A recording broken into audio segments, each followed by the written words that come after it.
Hello guys, in this video we're going to talk about how to increase Telegram download speed by substantially better. So the first thing you can actually do is go to your settings and then go to data and storage, and then storage usage you have to clear your entire cache and set the limit to 5 gig only, and there you go. So the next one you'll have to do is your automatic media download. So this will determine the speed of your Telegram downloads.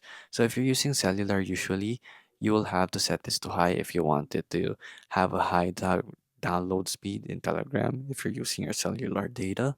Next, you'll have to use in your Wi-Fi right here. If you're using Wi-Fi, I suggest you use the high suggestion right here in data usage so that you'll have the quickest possible increase in download speed. So that's all you can do right here in Telegram. So the next factor that you have to put in is basically your own actual Wi-Fi provider. If it's slow, you cannot do anything else but just wait for it.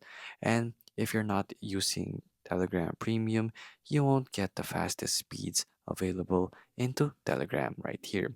So as you can see, faster download speeds, and it costs around $3 a month to subscribe to Telegram Premium. So if you can afford it, I just suggest you use this option right here. So there you go, guys. That is how you increase Telegram download speeds.